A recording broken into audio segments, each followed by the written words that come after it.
हाँ जी।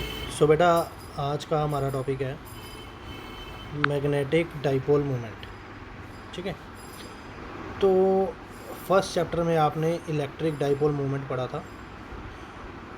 उसमें आपके पास दो चार्जेस होते थे, plus Q and minus Q. ठीक है। तो इनकी डाइपोल मोमेंट निकालने का फॉर्मूला होता था, dipole moment is equal to electric dipole moment is equal to magnitude of charge into distance between two charges. ठीक है। तो इसी तरह आज हम बात करेंगे मैग्नेटिक डाइपोल मोमेंट की। तो इस टॉपिक में ये आपके पास सबसे पहले एक ये मैग्नेटिक डाइपोल पड़ा है। ठीक है। और किसी भी मैग्नेटिक डाइपोल के दो पोल्स होते हैं, एक नॉर्थ पोल एक और साउथ पोल। हम नॉर्थ पोल की पोल स्ट्रेंथ को m मानते हैं और साउथ पोल की पोल स्ट्रेंथ को भी m मानते हैं। ठीक है। और इनके बीच का जो डिस्टेंस है इसको मान लेते हैं हम 2l। ओके। तो मैग्नेटिक डाइपोल मोमेंट को हम m से डिनोट करेंगे और इसका फॉर्मूला होगा पोल स्ट्रेंथ, किसी एक पोल की strength into distance between two poles, और डिस्टेंस बिटवीन टू पोल्स यहाँ पे 2l है। ठीक है। तो ये इसका फॉर्मूला रहेगा। अब नेक्स्ट बात, यहाँ पे हमने मैग्नेटिक डाइपोल मोमेंट के ऊपर वेक्टर लगा रखा है, तो इसका मतलब मैग्नेटिक डाइपोल मोमेंट एक वेक्टर क्वांटिटी है। ठीक है। तो इसकी डायरेक्शन होगी हमेशा साउथ से नॉर्थ की तरफ, ये आपने याद रखना है।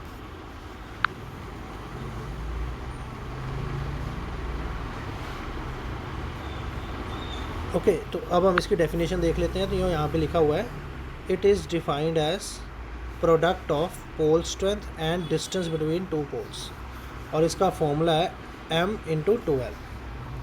और यहाँ पे मैंने डायरेक्शन भी बता रखी इसकी, हमेशा साउथ से नॉर्थ हो। ठीक है। अब मैग्नेटिक डाइपोल में और इलेक्ट्रिक डाइपोल में एक डिफरेंस होता है। जैसे इलेक्ट्रिक डाइपोल में ये आपके पास पॉजिटिव चार्ज है मान लो, और ये आपके पास नेगेटिव चार्ज। ओके। तो जो चार्जेस होते हैं वो इंडिविजुअली एग्जिस्ट कर सकते हैं, बट जो डाइपोल होता है, जो मैग्नेटिक डाइपोल होता है, उसमें जो ये पोल्स होते हैं ये कभी भी इंडिविजुअली एग्जिस्ट नहीं कर सकते। अगर मान लो कि आपके पास ये मैग्नेट है, इसको आप बीच में से काट दोगे, ब्रेक कर दोगे, तो इसका मतलब ये नहीं है कि ये नॉर्थ पोल अलग से हो जाएगा, साउथ पोल अलग से हो जाएगा। इसमें फिर से पोल्स जनरेट हो जाएंगे, नॉर्थ एंड साउथ। ठीक है। तो ये बात आप याद रखना कि मोनोपोल कभी भी एग्जिस्ट नहीं करेंगे। ठीक है। चलिए अब आगे चलते हैं। अब हमारा नेक्स्ट टॉपिक है current loop behave as a magnet. अब हम इस टॉपिक के ऊपर बात करेंगे। तो बेटा ये मान लो आपके पास एक हॉरिजॉन्टल, एक आपके पास यहाँ पे हॉरिजॉन्टल सर्कुलर लूप है। ठीक है। और उसमें करंट फ्लो कर रहा है कुछ इस तरह, यहाँ मान लो कुछ इस तरह। ठीक है। तो ये यहाँ से इसको बोलेंगे हम टॉप व्यू, और इधर से हम बोलेंगे बॉटम व्यू।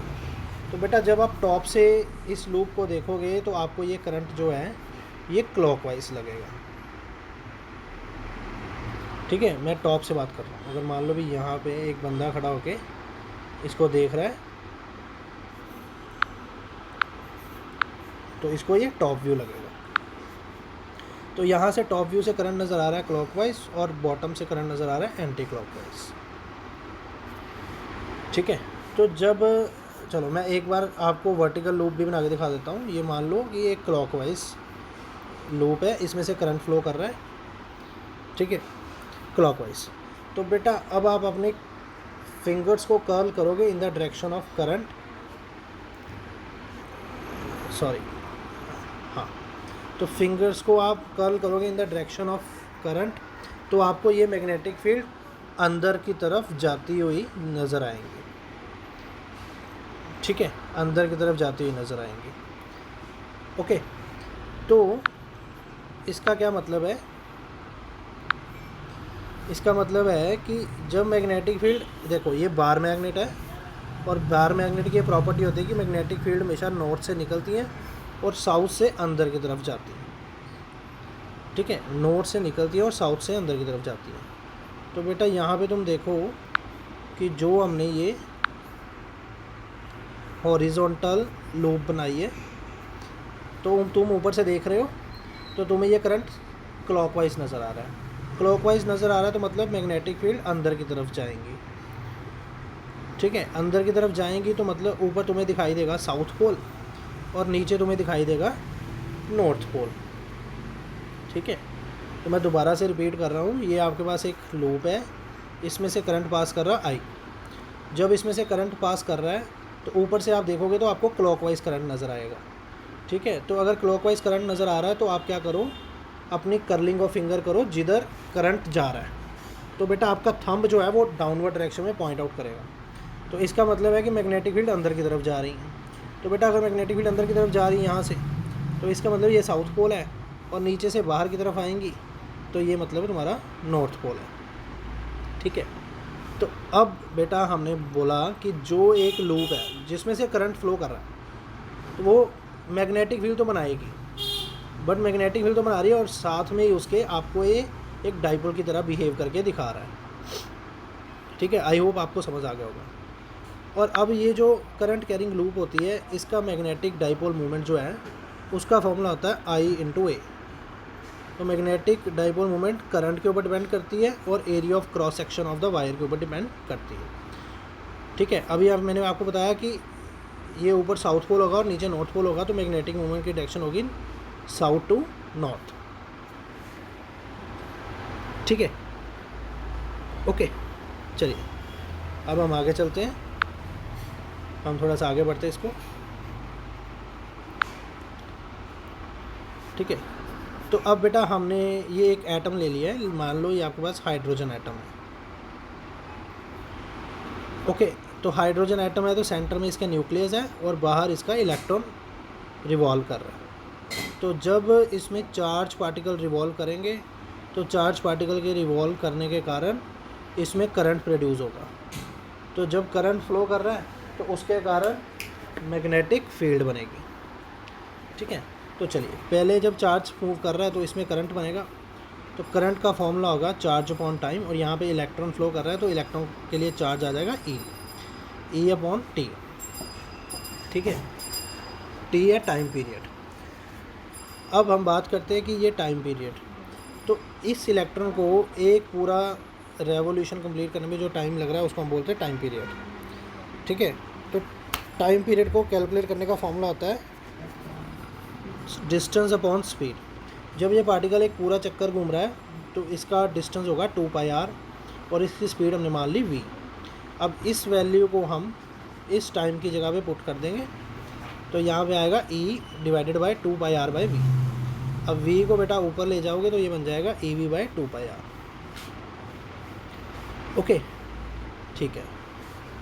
अब देखिए हमने पढ़ा हुआ है कि मैग्नेटिक डाइपोल मूवमेंट, अभी हमें पता है कि जब किसी वायर में करंट फ्लो करेगा तो वो मैग्नेटिक फील्ड प्रोड्यूस करेगा और उसके कारण उसके पोल्स क्रिएट होंगे, और पोल्स जब क्रिएट होंगे तो वो एक मैग्नेटिक डाइपोल बन जाएगा। और मैग्नेटिक डाइपोल की एक मूवमेंट होती है जो साउथ से नॉर्थ की तरफ होती है। तो मैग्नेटिक डाइपोल मूवमेंट का फॉर्मूला आ जाएगा आई इंटू ए, ठीक है। तो आई का फॉर्मूला आपने अभी निकाला ev/2πr, और एरिया का फॉर्मूला होगा πr²। अब बेटा यहाँ से पाई से पाई कट जाएगा, एक r से r कट जाएगा, तो आपके पास आ जाएगा ev/r, ठीक है। चलिए अब हम इसकी डायरेक्शन की बात करें तो देखिए जैसे ये इलेक्ट्रॉन इधर घूम रहा है, ऐसे घूम रहा है, तो करंट इससे ऑपोजिट होगा, सही है, ओके। तो जिधर करंट घूम रहा है उधर आप कर्लिंग ऑफ फिंगर करो तो मैग्नेटिक फील्ड आपको अंदर की तरफ जाती हुई दिखाई देंगी। तो इसलिए मतलब बाहर की तरफ होगा साउथ पोल और अंदर की तरफ होगा नॉर्थ पोल। तो direction will be south to north, तो डायरेक्शन आएगी अंदर की तरफ, तो इसलिए ये इनवर्ड डायरेक्शन, ठीक है। चलिए अब आगे चलते हैं, अब इसका फर्दर और डिस्कशन करेंगे।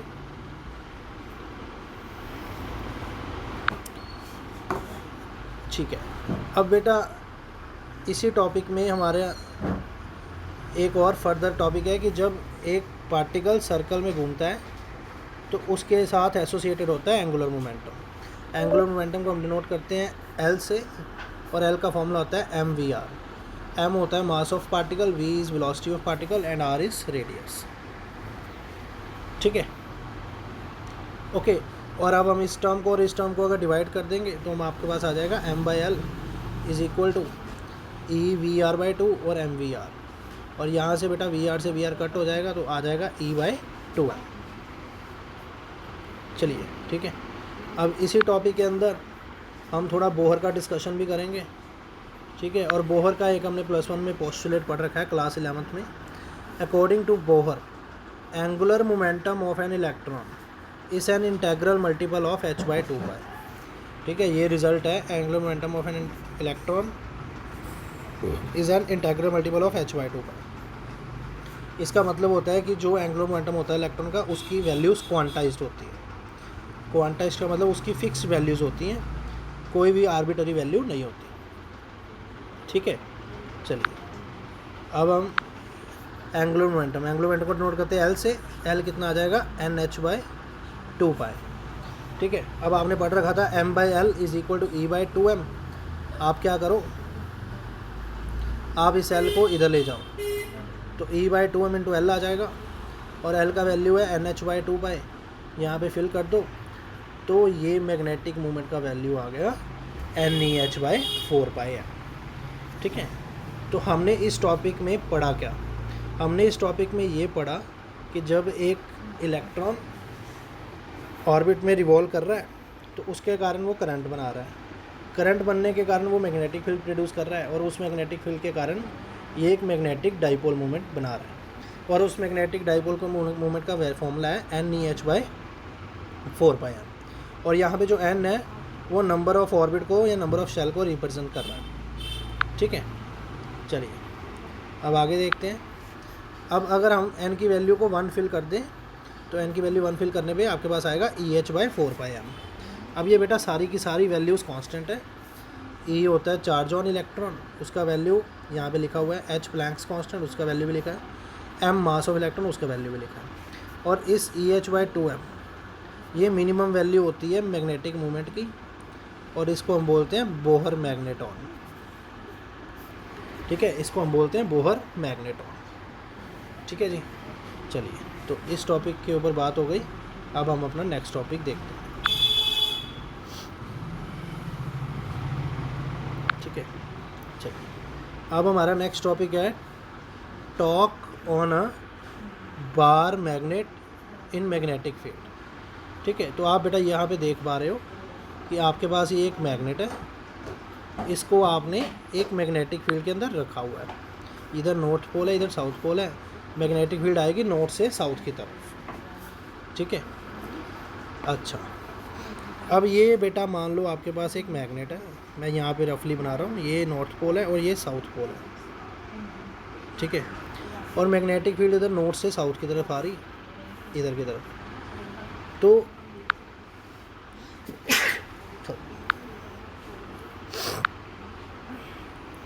डेफिनेटली ये जो नॉर्थ पोल है इसके तरफ लगेगी फोर्स इधर की तरफ, और इसकी तरफ फोर्स लगेगी इधर की तरफ। ओके, लगी समझ। अब वो फोर्स का फॉर्मूला क्या होगा, pole strength of dipole into magnetic field. इधर भी pole strength of dipole into magnetic field. ठीक है, अब ये दो जो फोर्स लग रही हैं ये ऑपोजिट डायरेक्शन में लग रही हैं, समझ रहे हो। ठीक है, तो यहाँ पे मैंने लिख रखा है force on north pole is equal to M into B, और ये इसकी डायरेक्शन होगी अलोंग द मैग्नेटिक फील्ड। और इधर force on south pole M into B, और इसकी डायरेक्शन होगी ऑपोजिट टू बी। अब आगे देखिए, यहाँ पे लिख रखा है दीज फोर्सेस बीइंग इक्वल। अब ये फोर्सेस का वैल्यू इक्वल है बट अनलाइक है। अनलाइक मतलब एक इस लाइन के अलॉन्ग लग रहा है और एक इस लाइन के अलॉन्ग लग रहा है। Unlike and parallel. पैरेलल मतलब ये फोर्सेस कहीं पे भी कट नहीं कर रही है एक दूसरे को। So form a couple. और जब दो फोर्सेस इक्वल हों, अनलाइक और पैरेलल हों, उसको बोलते हैं couple. Which tend to rotate the dipole clockwise. इसके कारण ये जो डाइपोल है, ये डाइपोल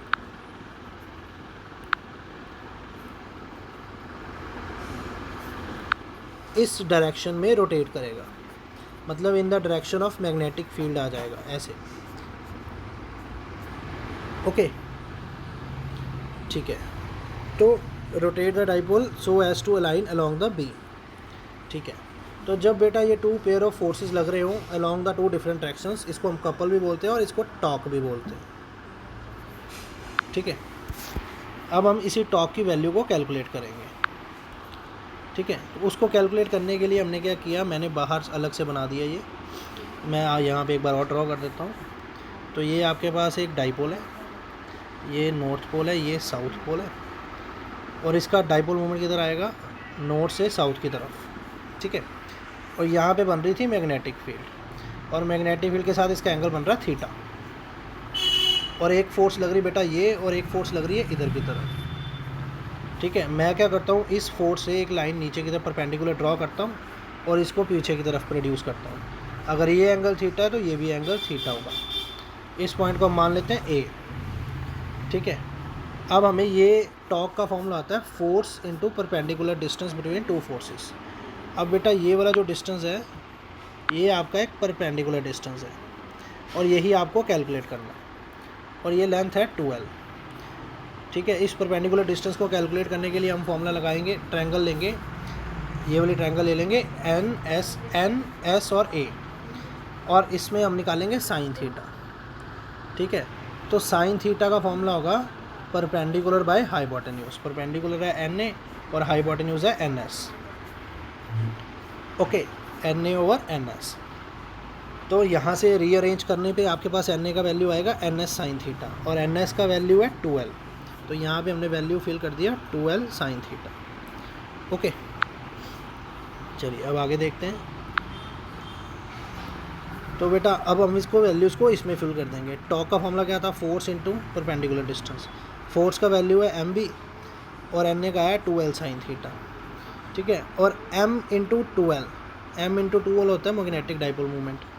तो यहाँ पे m इंटू 2L की जगह हम डाल देंगे magnetic dipole moment into b into sine theta, और इसका वेक्टर फॉर्म आ जाएगा m क्रॉस b। ठीक है, समझ गए? ओके